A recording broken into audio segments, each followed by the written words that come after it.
He was 6 years old and already dangerous. The neighbors called him the quiet one, but behind that silence was something much darker. He never cried, never smiled, and when the family cat died in his hands, he said, "She scratched me first." Hello everyone, and welcome back to our channel. London, England, 2012. A young couple adopted a 6-year-old boy from the foster care system. His name was Adam. He was quiet, polite, and always watching. But something was missing. He didn't laugh. He didn't hug. He never said, "I love you." Not once. What happened next shook that family and exposed a terrifying truth. Adam wasn't just distant. He wasn't just shy. He was incapable of love, not because he didn't want to, but because his brain had never learned how. At first, they thought he just needed time to adjust. New home, new people, new rules. They gave him hugs, encouraged play. But he sat silently in his room, lining up his toys like soldiers. No eye contact, no affection, no connection. Then things got darker. The family cat was found dead, scratched, bleeding, curled up in a laundry basket. Adam didn't cry. He said calmly, "She scratched me first." The adoptive mother was horrified. She began locking her bedroom door at night. Her husband thought she was overreacting. Until one night, they found Adam in the hallway, holding a pair of kitchen scissors. "I was just looking," he said. "I wanted to see what your heart looks like." They rushed him to a specialist, not a pediatrician, a forensic child psychologist. What they learned wasn't just shocking, it was heartbreaking. Adam was diagnosed with Reactive Attachment Disorder, RAD, a rare condition that occurs when a child experiences extreme neglect, abuse, or abandonment during the early years of life.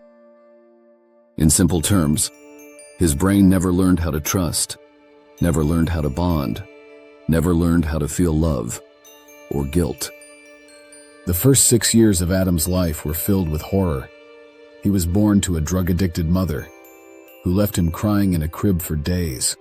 No cuddles, no soothing voice, just silence, hunger, and fear. He bounced between 5 foster homes before age 5.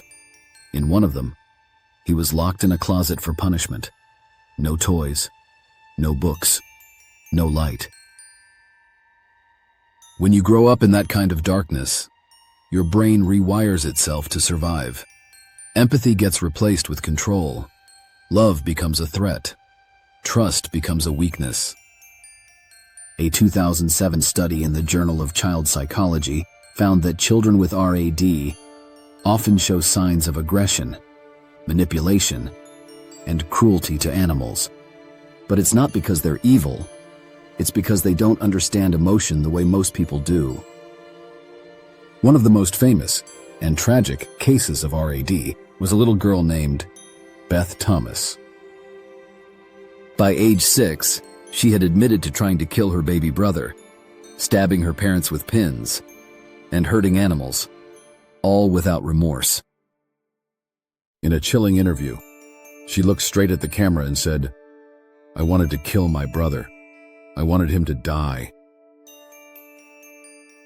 Beth had been severely abused as a baby, left to cry for hours, never held, never soothed. By the time she was adopted, she had learned how to survive, but not how to feel. Her adoptive parents lived in fear.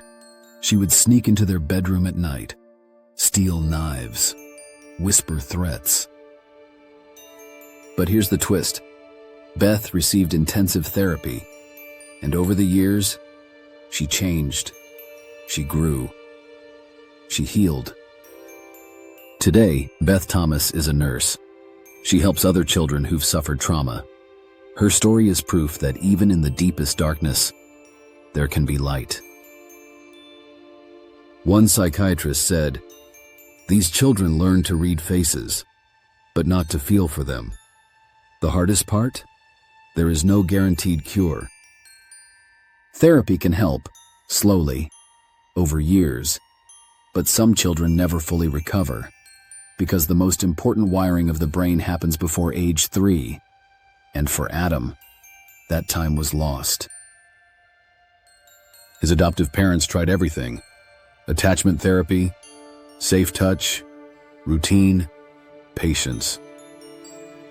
But one day, the mother found something under his bed, a notebook filled with drawings.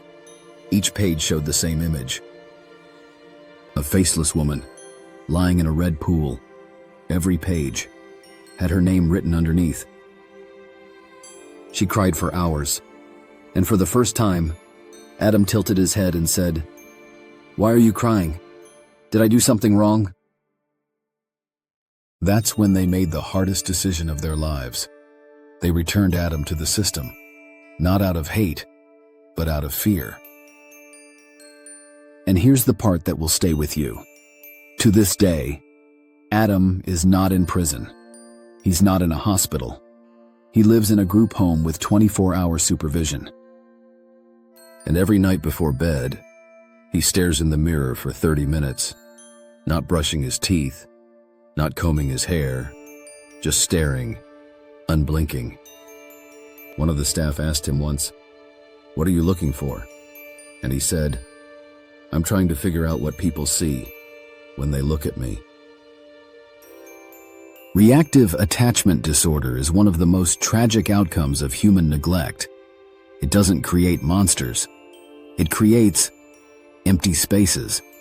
Spaces where love was supposed to grow, but didn't. Early love, safety, and connection aren't luxuries. They're survival tools. Without them, a child doesn't just suffer. They become someone else entirely. Some children are born into darkness, and if no one reaches for them, they stop reaching back, not out of hatred, but because love was never an option. Thank you all for watching. I've left all the sources linked in the description if you want to check them out. And if stories like this move you, hit subscribe. There's so much more we need to talk about.